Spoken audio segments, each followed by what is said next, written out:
Good afternoon students. आज हम पढ़ने के वाले हैं रियल नंबर्स, जो है हमारा फर्स्ट चैप्टर क्लास 10th का। ये बहुत अच्छा चैप्टर है, इससे बहुत अच्छे अच्छे क्वेश्चंस भी आते हैं। तो रियल नंबर्स के बारे में थोड़ा सा डिस्कशन करेंगे।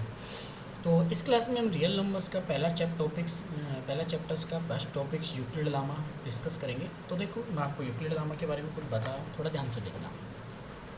यूक्लिड लामा फर्स्ट चैप्टर का फर्स्ट टॉपिक है Euclid division lemma and algorithms. ये एक थ्योरम्स है जिसका यूज हम करते हैं एचसीएफ निकालने के लिए। एचसीएफ आप सबको पता है क्या होता है, हाईएस्ट कॉमन फैक्टर होता है। तो इसको निकालने के लिए हम यूज करते हैं Euclid division lemma and algorithms. ये बहुत अच्छे एक थ्योरम है जो पूरी की पूरी डिपेंड है डिविजन्स मेथड पर। आप सबको पता है डिविडेंड, डिवाइजर, क्वोशन और रिमाइंडर के बीच का रिलेशन आप सबको पता है। अगर हम किसी भी डिविडेंड में किसी भी डिवाइजर का भाग दे देते हैं तो हमें क्या मिलता है, एक क्वोशन मिलता है और हमें मिलता है एक रिमाइंडर। ये सब चीज़ें आपको मिलती हैं ये सब करने के बाद। तो इस तरह से हम रिमाइंडर निकालते जाते हैं। लास्ट रिमाइंडर जहाँ पर उसकी वैल्यू 0 हो जाए तो उसका जो क्वोशन होता है वो कहलाता है हाईएस्ट कॉमन फैक्टर। तो आज हम पढ़ेंगे Euclid division lemma and algorithm theorems. According to your syllabus आपका फर्स्ट टॉपिक यही है, यूक्लिड डिवीजन लेमा। बहुत अच्छी एक्सरसाइज है। सीबीएसई ने इसको 8 मार्क दिए हुए हैं। आप सीबीएसई के स्लिप जाके देख सकते हो। तो नंबर सिस्टम्स को 6 मार्क दिए हुए हैं। तो हर साल नंबर यूक्लिड डिवीजन लामा से 1 ना 2 क्वेश्चंस आते ही रहते हैं। तो आप इसको यहाँ से देख सकते हो। तो ये आपके एनसीईआरटी की बुक जिसमें स्पेशल लिखा हुआ है पहला चैप्टर का नाम रियल नंबर। सभी को पता है डेफिनेशन ऑफ रियल नंबर्स क्या होता है, जो ऑलरेडी हम क्लास 9th में पढ़ चुके हैं। ठीक है, तो ये सब हम यहाँ पर पढ़ेंगे। डेफिनेशन ऑफ रियल नंबर्स में क्या होता है, all numbers we can represent on the numbers line we call reals numbers. सभी नंबर्स जिनको नंबर लाइन पर रिप्रेजेंट कर सकते हैं वो रियल नंबर्स होते हैं। और ये 2 तरह के होते हैं, आप सबको पता है, रैशनल और इरेशनल। एक रैशनल नंबर होते हैं, एक इरेशनल नंबर होते हैं। ये टेबल हमने देख चुके हैं कि रैशनल नंबर और इरेशनल नंबर क्या होते हैं। आप सबको पता है रैशनल नंबर का सिंपल फॉर्मेशन होता है वो नंबर जिनको हम P/Q फॉर्मेशन में रिप्रेजेंट कर सके, और यहाँ पर जो Q होगा वो 0 के बराबर नहीं होगा, तो होते हैं रैशनल नंबर।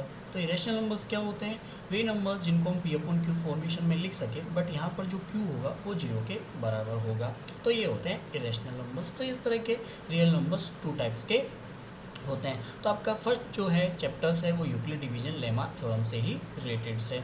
तो अब यहाँ पर पहला ही क्वेश्चन देख, अब आपको मैं बताता हूँ ये थ्योरम्स क्या है। तो ये थ्योरम्स कहती है गिवन 2 पॉजिटिव इंटीजर्स। ध्यान से सुनना, ये थ्योरम से पॉजिटिव इंटीजर्स पे अप्लाई होती है। रिपीट एंड रिपीट किस पॉजिटिव इंटीजर्स, इस तरह के वर्डिंग वाले क्वेश्चंस आपसे पूछ सकते हैं। तो ये थ्योरम सिर्फ किस पे अप्लाई होती है, पॉजिटिव इंटीजर्स पे। तो given 2 positive integers A and B, they are existing unique integers Q and R। यहाँ पर 2 अलग इंटीजर्स लिए हुए हैं, वो हैं Q और R। हम आपको समझा लेता हूँ। A में हम भाग दे रहे हैं B का, भाग देने B से आपको क्या मिलता है, क्वेश्चन मिलता है और क्या मिलता है, रिमाइंडर मिलता है। तो इस तरह से हम ये प्रोसेस कंटिन्यू चलते रहते हैं, फिर रिमाइंडर निकलता है, फिर आगे करते रहते हैं। लास्ट स्टेज जहाँ पर रिमाइंडर क्या हो जाता है, 0 हो जाता है, उस स्टेज में Q जो होगा वो हाईएस्ट कॉमन फैक्टर होता है। तो कैसे इस तरह के क्वेश्चंस को किया जाता है, मैं इस सिंपल एक क्वेश्चन के थ्रू आपको समझाने की कोशिश करता हूँ। जैसे 2 नंबर्स है 10 एंड 3, तो मैं आपको यहाँ पर क्वेश्चन की तरफ लेके जाता हूँ। 1 मिनट आप वेट कीजिए। ये वही क्वेश्चन एग्जाम्पल आपकी बुक का ही एग्जाम्पल है, पेज नंबर 3 पर 10th क्लास में दिया हुआ है। 2 नंबर्स है 4052 एंड 12576। इन दोनों नंबर्स का हाईएस्ट कॉमन फैक्टर निकालना है यूजिंग द यूक्लिड एल्गोरिथम्स। कैसे निकालते हैं मैं आपको सिंपली बताता हूँ। जो बड़े वाले नंबर्स होता है उसको मान लेते हैं भाई ये डिविडेंट है, और जो छोटा वाला नंबर उसको मान लेते हैं कि ये डिवाइजर है। तो आप सिंपली आप ऐसे ही करोगे, डिविडेंट 12756 में आप भाग दोगे डिवाइजर 4056 का। ठीक है, तो आप भाग दोगे तो कितनी बार जाएगा, आप सबको पता है यहाँ पर 3 बार गया है तो 3 बार भाग जाएगा। 3 बार भाग गया तो लास्ट में कितना रिमाइंडर बचता है, 420। इस तरह से ये प्रोसेस चलता है। अब जो 420 रिमाइंडर बचा है इसका डिवीजन नए वाले, इसका जो रिमाइंडर बचा है इसका डिवीजन पुराने वाले डिवाइजर में करते हैं। कैसे करेंगे, फिर से नेक्स्ट जो हमारे पास डिवाइजर है 456 में, इसमें इस रिमाइंडर से इसमें क्या कर देंगे, इसका डिवीजन कर देंगे, तो ये बन जाएगा डिविडेंड। अब ये रिमाइंडर बन जाएगा डिवाइजर।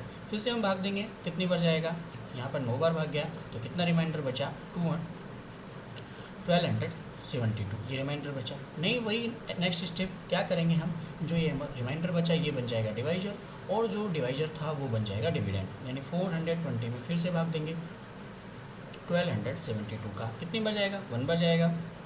फिर से रिमाइंडर कितना बचेगा 148 बचेगा, फिर 148 रिमाइंडर बन जाएगा, फिर से डिवाइजर, और ये बन जाएगा एक नया डिविडेंड। इस तरह से ये प्रोसेस चलता रहता है। अब बहुत सिंपल है, यहाँ पर जो भी डिवाइजर बनता है पहली बार वो नेक्स्ट स्टेप में डिविडेंड बन जाता है, और जो रिमाइंडर आता है वो बन जाता है डिवाइजर। इस तरह से आप इसको चलाते रहना है। लास्ट स्टेज जहाँ पर रिमाइंडर क्या हो जाए 0 हो जाए, वहाँ पर रिमाइंडर 0 हो जाए, वहाँ पर जो क्वेश्चन है क्वेश्चन क्या है 4, वो उसका कहलाता है HCF। वेरी सिंपल से ये यूक्लिड एल्गोरिथम्स को यूज करना for find out of HCF, तो इसलिए इसको आप यूज कर सकते हो HCF को इजीली निकालने के लिए। ये बहुत सिंपल क्वेश्चन था। जब क्वेश्चन आप बोलोगे सर जब क्वेश्चन नंबरिंग में आता है तो हम इजीली निकाल लेते हैं, लेकिन जब क्वेश्चन इस तरह से आ जाए, जैसे एग्जांपल नंबर 2 से हम देख सकते हैं, so that every positive even integers is of the form 2q, that every positive integers is that form of the 2q + 1। हमें ये प्रूव करना है कि इवन इंटीजर्स जो होते हैं वो 2q फॉर्म में रहते हैं, और जो ऑड इंटीजर्स होते हैं वो 2q+ फॉर्म में ही रहते हैं। ये हमको क्या करना है यहाँ पर प्रूव करना है। किसकी हेल्प से? यूक्लिड गामा डिवीजन की हेल्प से प्रूव कर सकते हैं। आप यहाँ पर ध्यान से देख सकते हो, दोनों में एक फॉर्मेशन है 2q, एक फॉर्मेशन है 2q + 1। आप देख सकते हो यहाँ पर जो +1 है, ये +1 किसका काम कर रहा है? यहाँ पर आप देख सकते हो रिमाइंडर का काम कर रहा है। दोनों में 2 क्या है? आप देख सकते हो दोनों में जो 2 होगा वो डिवाइजर होगा। क्यों यहाँ पर क्या है? दोनों में डिविडेंड है। क्यों यहाँ पर एक में रिमाइंडर कितना है 0 है, और एक में रिमाइंडर कितना है 1 है। आप यहाँ पर देख सकते हो एक में रिमाइंडर 0, एक में रिमाइंडर 1 है। तो आप यहाँ भी देख सकते हो let's any positive integers be equal to 2। Euclid division algorithm की अगर बात करें तो अगर क्वेश्चन पॉजिटिव इंटीजर्स के लिए 0 से बड़ा रहेगा, 0 है 0 से बड़ा रह सकता है, एक में रिमाइंडर 0 है, एक में रिमाइंडर 1 है, तो रिमाइंडर कहाँ से कहाँ तक है? 0 से 2 के बीच में है। इसीलिए एक को लिख रहे हैं 2q, एक को लिख रहे हैं 2q + 1। तो 2q जस्ट इसके बाद आ रहा है 2q + 1। तो एक नंबर जब हम देखते हैं, एक नंबर 1 है और 1 के जस्ट बाद आता है 2, तो इनमें से एक होता है इवन नंबर और एक होता है इनमें से ऑड नंबर। तो आपने देखा हर इवन के बाद ऑड आता है, हर ऑड नंबर के बाद इवन आता है, हर इवन नंबर के बाद ऑड आता है, odd even odd even odd even. आप पूरे नंबर सिस्टम में इसी तरह का क्रम देखते हो। तो इस तरह से प्रूफ होता है कि जो 2q है वो होगा एक इवन, और 2q + 1 है वो होगा एक ऑड नंबर। ऑड का मतलब होता है यहाँ पर विषम, और इवन का मतलब होता है यहाँ पर सम। अब इसी तरह से एक नया एग्जाम्पल नंबर 4 आप देख सकते हो। यहाँ पर बहुत सिंपली लिखा हुआ है, एक स्वीट सेलर है, वो 420 काजू बर्फ़ी और 130 ग्राम बादाम बर्फ़ी की बात कर रहा है। See one the stacks such way the each stack same numbers they were of the list area the tree. What is the number can the place each stacks for this purpose. देखो simply मैं इसको आपको समझा देता हूँ। 420 उसके पास काजू बर्फ़ी है, 130 बादाम बर्फ़ी है। वो क्या करना चाहता है? दोनों के लिए एक कॉमन स्टेप लेना चाहता है जिसमें आज दोनों सेम आ जाए। नहीं समझे? इन दोनों को अगर एक ही स्टेक्स में रखा जाए, बराबर रखा जाए। एक्चुअल में मैं आपको समझाता हूँ कैसे। जैसे कि इनको 420 और 130 को इसको नापना है, किसी भी टेबल में रख के नापना है कि इसके लिए कितनी टेबल भरने वाली है, इसके लिए कितनी टेबल भरने वाली है। तो वो कैसे कर सकता है मैं आपको समझाता हूँ। इन दोनों का ऐसा कोई कॉमन नंबर ढूंढना पड़ेगा जिसका डिवीजन इन दोनों में होता है। एक्चुअल में HCF होता यही है, हाईएस्ट कॉमन फैक्टर, यानी वो हाईएस्ट नंबर जिसका उन दोनों नंबर में डिवीजन हो जाता हो। तो ऐसा कोई नंबर ढूंढना होगा जिसका डिवीजन इसमें भी हो जाए, जिसका डिवीजन इसमें भी हो जाए, वो होता है HCF। तो जो स्वीट सेलर उसको भी ऐसा ही कोई नंबर चाहिए जिससे इन दोनों को वो नाप सके बराबर क्वांटिटी में। तो उसके लिए हमें क्या निकालना पड़ेगा? इसका HCF। तो इस तरह के क्वेश्चंस अगर आपको देते हो तो सिंपली आपको उसमें HCF ही निकालना है ऐसी कंडीशंस में। तो कैसे निकालेंगे? सेम वही Euclid division lemma theorem use करेंगे 420 और 130 के लिए। कैसे यूज करेंगे मैं आपको समझाता हूँ। 420 130 सिंपली आपको क्या करना है? पहले भाग देना है, किसमें? 420 में 130 का भाग देना है। तो सिंपली यहाँ पर ये है डिविडेंड और 130 यहाँ पर डिवाइजर। तो आप इस 130 का भाग डिविडेंड में दोगे तो आपको पता है 3 क्वेश्चन आएगा और रिमाइंडर कितना बचेगा? 30 बचेगा।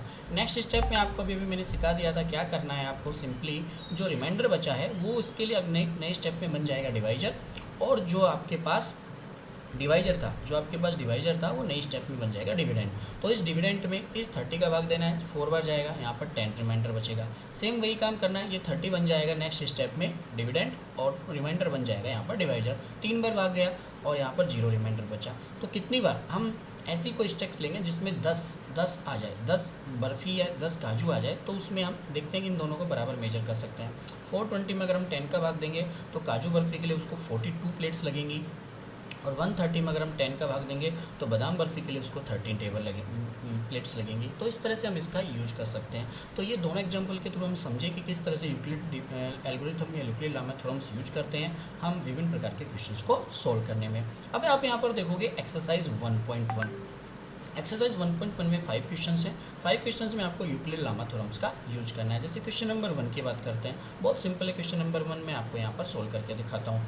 135 एंड 225, दो नंबर्स दिए हुए हैं आपको 135 225। आपको यहाँ पर एचसीएफ निकालना है, तो बड़े वाले नंबर्स को हम मान लेते हैं डिविडेंड और छोटे वाले नंबर को हम मान लेते हैं यहाँ पर डिवाइजर। तो आप भाग दोगे 225 में 135 का, तो आपको क्या मिलेगा? आपको मिलेगा एक क्वेश्चन मिलेगा और आपको मिलेगा एक रिमाइंडर। ठीक है, अब जो भी क्वेश्चन आपको मिला है वो रिमाइंडर यहाँ पर 0 होगा ही नहीं। तो अब नेक्स्ट स्टेप में ये वाला जो डिविडेंड है, ये डिवाइजर है, ये बन जाएगा डिवाइजर, और जो रिमाइंडर है वो बन जाएगा यहाँ पर डिवाइजर। तो इस तरह से स्टेप यूज करते जाएंगे, और लास्ट स्टेप में जहाँ पर रिमाइंडर 0 आ जाए उस कंडीशन में क्वेश्चन ही उसका एचसीएफ होगा। तो इस तरह से हम इन वीडियोज़ की मदद से हम यूक्लिड डिवीजन लेमा थ्योरम्स को पढ़ सकते हैं और उनसे रिलेटेड सारे के सारे क्वेश्चन सोल्व कर सकते हैं। अगर आपको वीडियो अच्छा लगा हो तो चैनल को सब्सक्राइब कीजिए। Thank you.